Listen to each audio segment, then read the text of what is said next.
देखिए, इतिहास के बारे में हम लोग समझते हैं कि इतिहास है क्या। इतिहास क्या है? सबसे पहली बात, इतिहास का अर्थ होता है इति धन हास। क्या होता है? इति धन हास, अर्थात ऐसा निश्चित रूप से हुआ था। इतिहास के माध्यम से वास्तव में हम बीती हुई घटनाओं के बारे में जानकारी प्राप्त करते हैं। ये एक रटी रटाई परिभाषा है, लेकिन इतिहास के माध्यम से वास्तव में सामाजिक, आर्थिक, राजनैतिक, सांस्कृतिक व्यवस्था की हमें जानकारी मिलती है और सीख मिलती है कि क्या गलतियां हुई हैं, उनमें कैसे सुधार किया जाए। ये वास्तव में जानकारी किससे मिलती है? इतिहास से मिलती है। और आपको ये भी पता है कि इतिहास के पिताजी कौन हैं, तो क्या बताएंगे? हेरोडोटस। कौन है? जनक किन्हें माना जाता है? तो क्या माना जाता है? हेरोडोटस को माना जाता है।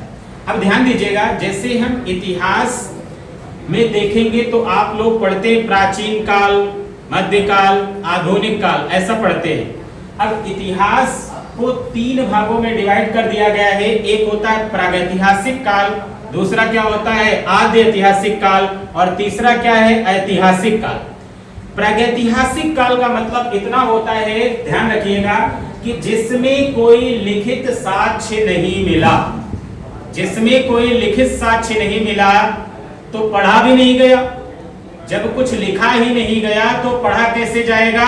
उसी को क्या कहते हैं? प्रागैतिहास कहते हैं। जैसे मान लीजिए हम बात करें, अगर किसकी बात करें, पूरा पाषाण काल की बात करें, तो उस समय का मनुष्य कुछ लिखता पढ़ता नहीं था। गुफाओं में कुछ चित्र वगैरह बनाया, कुछ हथियार बनाया, कुछ पत्थर वगैरह जो है घिसे, उन्हीं के माध्यम से हम लोग क्या पता करते हैं? पूरा पाषाण काल के मनुष्य के बारे में जानकारी प्राप्त करते हैं।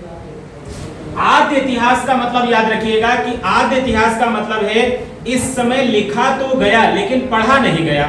जैसे सिंधु घाटी सभ्यता है, सिंधु घाटी सभ्यता का जो टाइम पीरियड माना जाता है 2350 से 1750 ईसा पूर्व।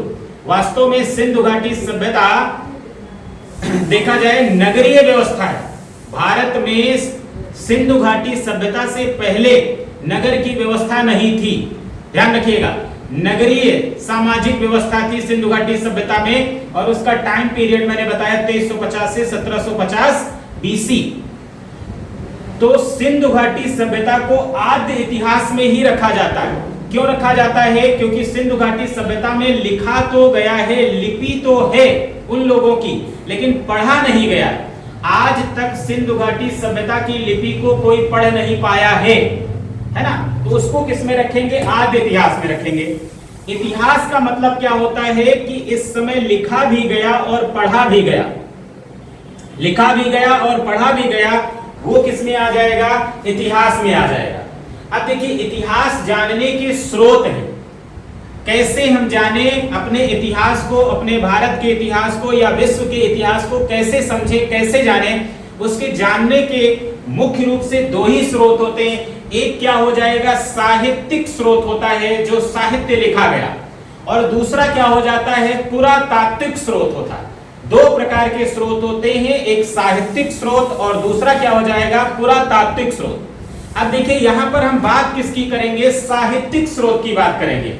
तो साहित्यिक स्रोत को भी समझने के लिए हम इसमें समझेंगे कि धार्मिक स्रोत क्या है, फिर लौकिक स्रोत क्या है, या लौकिक साहित्य क्या है, या अगर मान लीजिए जो विदेशी यात्री आए भारत में, उन लोगों ने जो रचनाएं की या उन लोगों ने जो यहाँ की व्यवस्था को देखा, लिखा, तो विदेशी यात्रियों के विवरण के माध्यम से भी हम अपने इतिहास के बारे में जानकारी प्राप्त करते हैं। तो साहित्यिक स्रोत के अंतर्गत ही क्या आ जाएगा? धार्मिक, लौकिक और विदेशी यात्रियों का विवरण।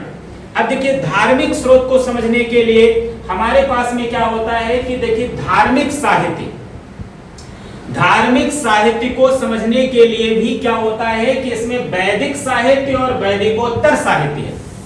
वैदिक साहित्य और वैदिकोत्तर साहित्य। वैदिक साहित्य, फिर वैदिक काल के बाद का जो साहित्य है उसे ही क्या कहते हैं? वैदिकोत्तर साहित्य। क्लियर है ना? मेरी बात क्लियरली समझ लीजिएगा। इतिहास जानने के 2 स्रोत, एक साहित्यिक स्रोत, दूसरा क्या है? पुरातात्विक स्रोत। साहित्यिक स्रोत में धार्मिक साहित्य, फिर लौकिक साहित्य, फिर विदेशी यात्रियों का विवरण।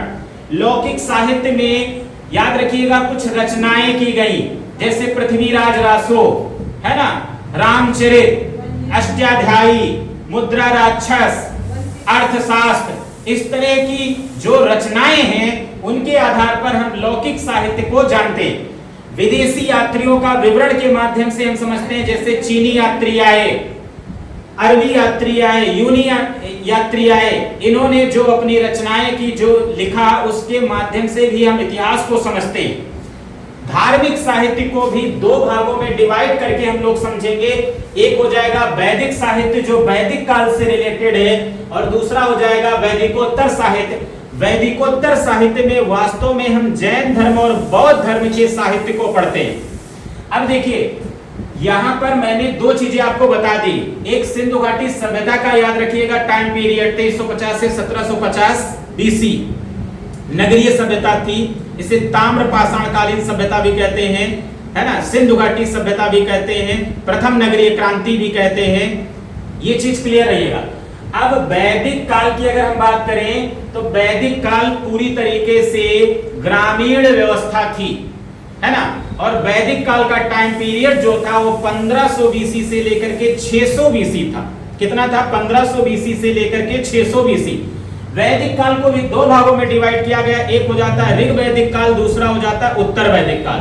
ऋग वैदिक काल का टाइम पीरियड जो है वो 1500 से लेकर के 1000 बीसी तक है, और उत्तर वैदिक काल का टाइम पीरियड 1000 बीसी से लेकर के 600 बीसी तक है।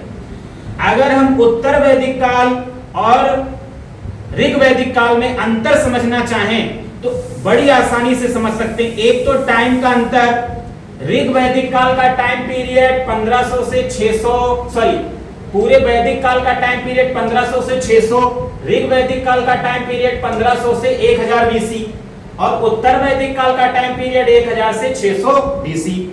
ऋग वैदिक काल जो है वो ऋग्वेद, सामवेद, यजुर्वेद के आधार पर है, और उत्तर वैदिक काल अथर्ववेद के आधार पर है। याद रखिएगा, ऋग वैदिक काल में सारी व्यवस्थाएं अच्छी थी, मतलब बाल विवाह नहीं था, पर्दा प्रथा नहीं था, सती प्रथा नहीं थी, जौहर प्रथा नहीं थी, साथ में क्या था, सामाजिक व्यवस्था अच्छी थी, जन्म आधारित व्यवस्था ना होकर के कर्म आधारित व्यवस्था थी, है ना।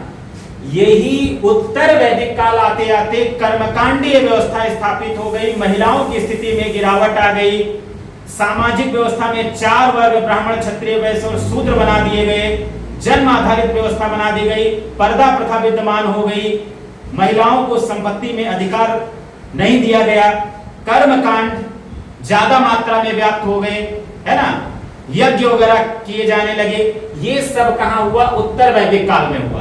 तो ऋग वैदिक काल, उत्तर वैदिक काल के बारे में एक सामान्य जानकारी आपके दिमाग में रहेगी। अब ध्यान दीजिएगा, वैदिक साहित्य के अंतर्गत हम लोग क्या पढ़ते हैं, जैसे वेद है, आरण्यक है, उपनिषद है, वेदांग है, स्मृतियां हैं, महाकाव्य है, पुराण है, सूत्र ग्रंथ है। वेद के बारे में मैंने बताया कि वेद क्या है। वेदों के माध्यम से हम आर्यों के बारे में जानकारी प्राप्त करते हैं। वेद कितने? 4 हैं। ऋग्वेद है, सामवेद है, यजुर्वेद है और अथर्ववेद है। सबसे प्राचीन कौन सा वेद है तो क्या बताएंगे? ऋग्वेद। और सबसे नवीन कौन सा है तो क्या बताएंगे? अथर्ववेद। अथर्ववेद में ही आपने सुना होगा साप, वशीकरण, जादू, टोना, आयुर्विज्ञान, जीव विज्ञान, इनका सबका वर्णन मिलता है। कहां मिलता है तो क्या बताएंगे? अथर्ववेद में मिलता है। क्लियर है ना? अब ध्यान दीजिएगा, वेद के बाद आपका आ जाता है वेदांग, है ना। वेदों के भावार्थ को समझने के लिए ही वेदांग की रचना की गई।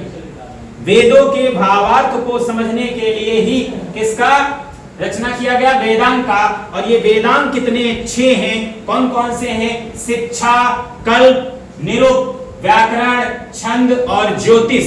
ये क्या है? वेदांग है। अगर हम उपनिषदों की बात करें, उपनिषदों की बात करें तो उपनिषद कितने हैं? 108 हैं। कितने उपनिषद हैं? 108 हैं। उपनिषद का अर्थ क्या होता है? उप का मतलब समीप, उप का मतलब समीप, और नी का मतलब होता है निष्ठा पूर्वक, और सद का मतलब होता है बैठना। सद का मतलब क्या होता है? बैठना। मतलब गुरु के समीप निष्ठा पूर्वक बैठना और ज्ञान अर्जन करना ही क्या कहलाता है? उपनिषद कहलाता है। और उपनिषदों की संख्या मैंने बता दिया कितनी है, 108 है, जिसमें आप देखेंगे एक बहुत फेमस उपनिषद है मुंडको उपनिषद, जिसमें सत्यमेव जयते का उल्लेख मिलता है। किसमें मिलता है? मुंडको उपनिषद में। तो आप ये समझ गए वेद क्या है, वेदांत क्या है, उपनिषद क्या है। अगर हम आरण्यक की बात की जाए तो आरण्यक जो है ये जंगल में पढ़े गए, जंगल में पढ़े गए, इसीलिए इनको क्या कहते हैं? आरण्यक कहते हैं। जैसे आपने आरण्यकों के बारे में सुना होगा कि जैसे सांखायन है, बृहदारण्यक है ना, मैत्रायणी है, ये सब क्या है? आरण्यक है। स्मृतियों के बारे में याद रखिएगा कि स्मृति के आधार पर, स्मृति के आधार पर जो चीजें लिखी गई वही क्या कहलाई? स्मृतियां। जैसे मनुस्मृति, मनुस्मृति का काफी विरोध भी किया जा रहा है, लेकिन मेरे हिसाब से ये विरोध ठीक नहीं है, क्योंकि मनु जी कभी भी अपनी संतान के बारे में गलत नहीं लिख सकते, किसी एक संतान के बारे में गलत नहीं लिख सकते हैं। बाद में स्मृतियों को एडिट किया गया है और अपने अपने हिसाब से सामाजिक व्यवस्था को वास्तव में खराब करने के लिए कुछ तथाकथित भ्रष्ट लोगों ने एडिट करके ये चीजें जोड़ी। मेरे हिसाब से जहां तक अगर आप देखेंगे तो वास्तव में अगर मूल प्रति मनुस्मृति के मिले तो उसमें कहीं से किसी भी वर्ग के बारे में गलत बात नहीं लिखी जा सकती है। महाकाव्य आप लोग जानते हैं कि महाकाव्य कितने हैं? 2 हैं, एक रामायण है और दूसरा क्या है? महाभारत है। और पुराणों की अगर हम बात करें पुराण की, तो पुराण कितने हैं? 18 हैं। पुराणों की रचना वास्तव में किसने किया था? लोमहर्ष और उग्रश्रवा ने। और सबसे प्राचीन पुराण कौन सा है? मत्स्य पुराण और भागवत पुराण। सबसे प्राचीन कौन सा है तो क्या बताएंगे? मत्स्य पुराण। और दूसरा क्या है तो क्या बताएंगे? भागवत पुराण। क्लियर है ना? देखिए ब्राह्मण ग्रंथ भी आप लोग जानते हैं कि उत्तर वैदिक काल में आर्य लोगों के बारे में सामाजिक, सांस्कृतिक, राजनैतिक जानकारी प्राप्त करने के लिए ब्राह्मण ग्रंथों की भी रचना की गई थी। एक चीज याद रखिएगा कि ये ब्राह्मण ग्रंथ के माध्यम से ही यज्ञ के बारे में और उस समय के राजवंशों के बारे में जानकारी प्राप्त होती है। कुछ ब्राह्मण ग्रंथ है जैसे फेमस है शतपथ ब्राह्मण है, पंचविश है, ऐतरेय है और तैत्रीय है। ये सब क्या है? ब्राह्मण ग्रंथ है। अगला देखिए सूत्र ग्रंथ है। अगला क्या हो जाएगा आपका? सूत्र ग्रंथ है, जिसमें आप देखेंगे स्रोत सूत्र है, ग्रह सूत्र है और धर्म सूत्र है। तो इस प्रकार से आप लोगों ने वास्तव में इतिहास के बारे में, एक एंशिएंट हिस्ट्री के बारे में एक सार के रूप में जानकारी प्राप्त कर ली। बाकी इन चीजों को अलग से हम करवाएंगे, क्योंकि ये 10-12 मिनट में संभव नहीं है। लेकिन क्या कैसे पढ़ना है, एक सामान्य जानकारी, एक कॉन्सेप्ट आपके दिमाग में इस क्लास के माध्यम से रहेगा। धन्यवाद।